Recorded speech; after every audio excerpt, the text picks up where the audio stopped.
Morning,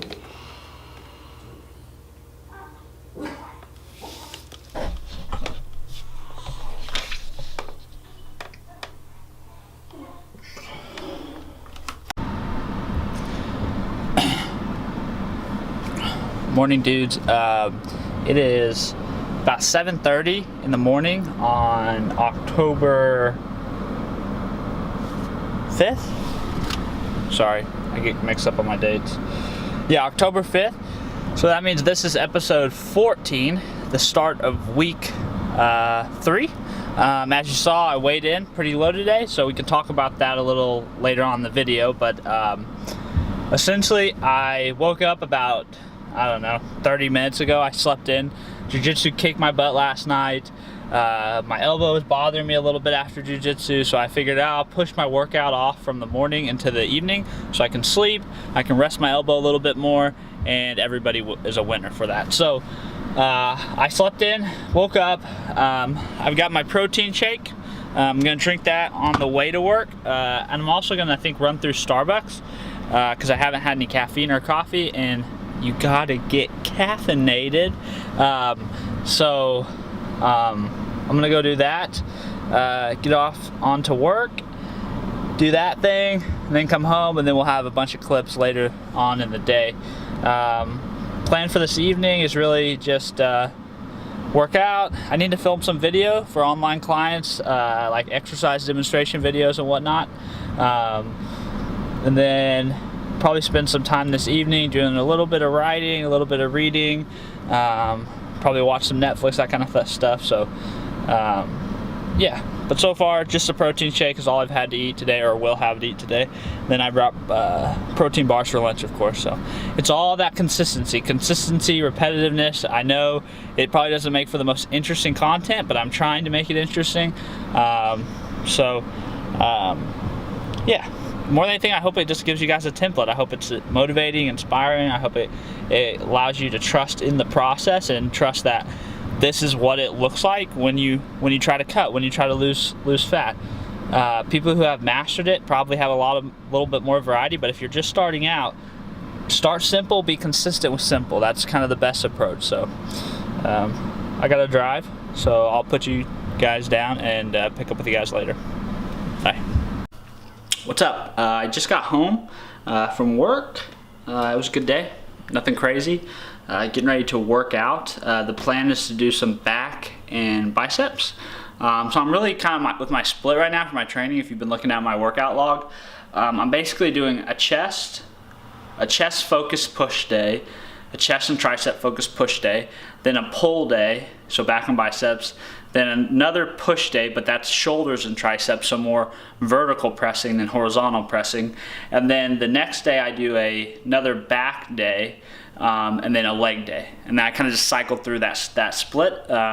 Sometimes there's a rest day in there, depending on what's going on with life and stuff, but that's kind of my split. So today is a back and bicep day. However, I'm interested to see how this goes. I might have to really drop my weights on any kind of curls or come up with some different variations for grip, because last night in jiu-jitsu practice at the very end, actually, that's kind of what sucks about it, I was escaping an arm bar, which is basically where somebody tries to like straighten out your arm and then leverage right behind your elbow joint to try to break it or dislocate it, but basically to get you to submit. However, the way he had my arm, I was able to kind of slide over the top of his body and escape. But when I did it, I think my arm, my lower arm, my wrist kind of got over supinated, and I kind of strained something up higher on my lower arm, so kind of closer to my elbow. So now, basically, anytime I supinate or really push my thumb outward and my pinky up, like this, I get a lot of pain. Not like pain, just it's like a strained ankle kind of pain in my elbow. It's not bad. Once I get it loosened up and moving with it, it doesn't bother me that much. But when I sit and don't move it and it comes stiff, it kind of hurts to extend it and flex it. But once then I get it going. So I'm hoping once I get into the workout and I start rowing, it'll feel pretty good, and I'll be able to curl just fine. But My kind of rule of thumb when it comes to injuries, as far as a trainer, if I'm working with a client, is basically my first rule is if it hurts, just don't do it. Like, I know that doesn't solve the problem, but it seems kind of dumb to me to keep kind of hitting your head against a brick wall after you know that hurts your head. Like, same thing goes, if it hurts to curl, why would you keep curling? So I found positions where I can hold my grip in my wrist, which basically alters the way in which my two lower arm bones meet with my upper humerus and affect how the elbow joint moves, where I can hold it and I don't get much pain with flexion or extension. So I should be fine to curl in that hand and grip position just fine. So that's kind of where I go with injuries with people. If it hurts, don't do it, but try to find a way to work around it and try to find an alternative. Try to still get a training effect, so to speak. But then you want to also address it. So my supposition is that, or my proposition, hypothesis, I guess is the best word, for why this happened was I don't have enough control, strength, maybe I don't even possess the correct range of motion and supination of my arm, my wrist, and my lower arm bones. And so when I went to escape last night, I exceeded that range of motion and applied a load to those tissues that was greater than their capacity, and they got injured. So what I need to do is I need to take some time and focus on applying some FRC concepts, functional range conditioning, which I am a mobility specialist certified in that, teaching that system, to restore proper range of motion to my elbows, to my wrists, and get that full supination, full pronation, and then reestablish control, and then reinforce it with strength and eccentrics to protect it from getting injured again. So if it hurts, don't do it, but that doesn't mean never do it again. It means keep train what you can, get a training effect, but then also make time to fix what led to that issue. So my hypothesis is I lacked that range of motion, and I exceeded that range of motion and applied load to those tissues in a range of motion they can't control and didn't have the capacity to handle. So I'm going to fix that and make them stronger, increase their capacity, so the next time I'm in that situation and I go to escape, I don't end up with a strained elbow. So that's kind of what's going on. But to get back to it, I'm going to do some back and biceps. I didn't have anything before this workout. Last thing I had was lunch, which I didn't show you. It's just protein bars. You guys know that at this point. It was good. Just feeling I'm not hungry at this point. I think for dinner, the plan is my mom and my stepdad are coming over to see my son and spend time with them. So I think we're gonna do Shalotsky's for dinner. So that'll be a good opportunity again to show you guys how I go about picking my meal from there and why I picked it and so on and so forth. And then also I want to talk about my weight. I want to talk about my macro count from yesterday and how that all might impact, and just speak to that a little bit. But first I want to work out and get through all that. That might be a discussion I have at the very end of this video, so hang in there. We're going to talk about it. If you're confused on why I weighed what I did today versus what I weighed yesterday and what I ate yesterday, and how that, like why that maybe doesn't make sense to you, but it makes sense to me. So yeah, I'm gonna work out. See you guys after.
I just finished up my workout. Like I said, it was back and biceps. You guys saw that. An exercise that I did that I haven't done in a while is that bench supported dumbbell row. I really love that. And I especially love it for people who are like relatively early on in their training career, learning how to row properly, because I think that bench gives really good feedback as far as making sure that the movement's really coming from your shoulder blades moving around your rib cage, and not just extension of your T-spine, or your upper back, extension of your upper back, and just excessive extension of your shoulder. So driving your shoulder really far forward, getting a lot of arch. It really, I think, provides a lot of proprioceptive feedback when you put somebody in that position. Really forces them to lock that scapular retraction, protraction down. So yeah, love that drill. However, I forgot when I was earlier mentioning about talking about my weigh-in today, I forgot. Today's the beginning of week 3, which means we need to do progress photos. I need to put up my metrics and compare week 3 to week 2, which I think makes the most sense. Maybe week 3 to week 1, I don't know. You'll see. But at some point in this video, I'll put up my week 1 or week 2 photo with the metrics, and then I'll put up today's photos with the metrics from today on it, and compare them, and then I'll discuss a little bit everything I talked about discussing earlier, and any kind of changes I'm going to make going forward over the course of week 3. So right now, since the workout's over, it's time to eat something. My mom should be coming to visit Cal, and she's getting Shalotsky's. What I ended up ordering from Shalotsky's was a Chipotle chicken sandwich. Very easily went to Shalotsky's website, looked up their nutritional facts, found a sandwich that I thought I would enjoy, which I like chicken breasts. I like sliced chicken breasts.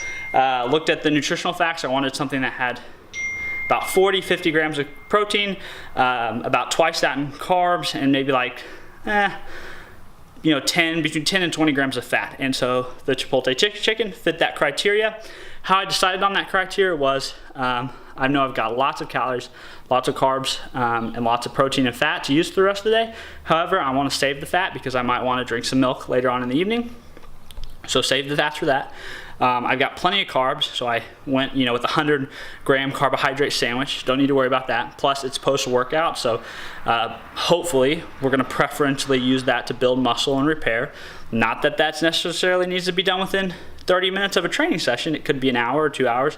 Probably not more than 2 hours. You're probably risking losing the benefit, and the benefit's probably marginal compared to making sure you get adequate protein intake for the day. But for the marginal benefit, I don't mind, and I need to eat dinner anyways. And then protein, I just think 40-50 gram dose of protein is a pretty good dose to have after a workout, and I've got quite a few grams of protein to get for the rest of the day, so I'm gonna do that. Sorry I keep touching my nose, it's itching. I don't know why. Yeah, and guys, I know there's a lot of debate about how much protein your body can use and handle in one sitting. I know that the research is pretty much, from the published research that's out there, shows 20, 30, 40 grams, you're really pushing any improvement in net protein synthesis. However, right, there's some research that just came out recently that shows that net protein synthesis doesn't necessarily correlate all that well to actual realistic muscle mass gains. So I think it's using protein synthesis or trying to increase protein synthesis as your main goal may not be the best option if your goal is muscle mass. I think overall the research weighs in that what matters is getting that overall protein intake for your day. And so I need to get my overall protein intake for the day, which means I need to consume quite a bit of protein at each meal that I have based on how I'm eating now and the frequency of which I'm eating now. So that's what I'm erring on. I'm erring on the current way the literature leans, and trying to stay up to date and recent on the literature that's being put out now. So yeah, take it for what it is. I know there's some of you who will disagree, some of you who will agree. Again, this is my journey, my opinion, how I practice for myself, how I practice for clients who kind of fit the same mold as I'm in. Everybody's a little bit different, everybody's nutrition's contextual, but I kind of err on the side that I'm not going to limit my protein intake just because the research says only eat 20 or 30 grams at a time, because that's all that your body can use, and that's when the marginal return, or the return on investment for ingesting more drops off. I'm gonna take that with a grain of salt, not gonna worry about it. I know I need to get to a certain gram total of protein for my body weight for the day, so that's what I'm gonna focus on. Big rocks, don't get caught up in the minutia. Yeah, so gonna go shower up, get cleaned up, spend the evening with family, hanging out with Cal, working on getting some thumbnails built for some YouTube videos I recently uploaded. And if you guys are like in the Joplin, Missouri area, which is where I live and where I practice out of, there's some kind of cool stuff I'm working on, making moves on. So if you live in this area and you may be interested in working with me in person, not online, I'm still going to be doing the online thing, so that's always an option for you guys. If you're interested in hiring me as your coach, there's tons of great coaches out there, but sometimes, you know, people feel related to me as far as like they have a connection, they have a similar story. I may be a good option. But if you're looking for a person to coach you in person, maybe work with somebody once a week, twice a week, and then have them write you a program that you do at another gym or anything like that, keep your ears peeled. Keep your eyes peeled, keep your ears open, because I may have a really cool announcement coming up pretty soon. There will be a limited availability, so it'll kind of be first come, first serve on space. So I'll keep you guys updated, but that's just kind of like a teaser. When I solidify things, I'll let you know. Yeah, I will talk to you guys probably at some point later on, after family goes home and whatnot, and I can discuss my progress photos and everything. That'll probably be the last clip for this episode. So appreciate you guys watching as always. Don't forget, feedback, comment, social media, email. I like to hear from you guys. I like talking to you guys. I want to know who is in the FTS Nation, and I want to know each one of you guys as an individual, which probably sounds crazy because it's the internet, but it's the truth. So get at me.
Master routine, working for a local engineering firm. They are mapping the area to meet the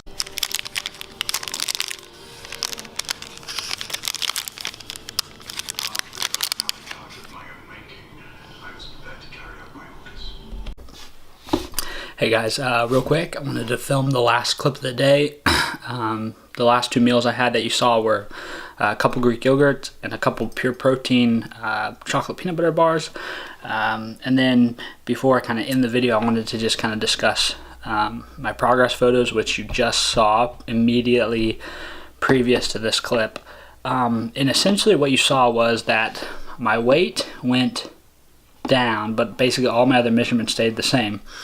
So my only really thought process for that is that the night before I had jiu-jitsu, and that I sweated a ton, exercised a ton, so I lost a ton of water weight. And if you have to actually look at the pictures, I look kind of a little flat. Like I don't look like I'm carrying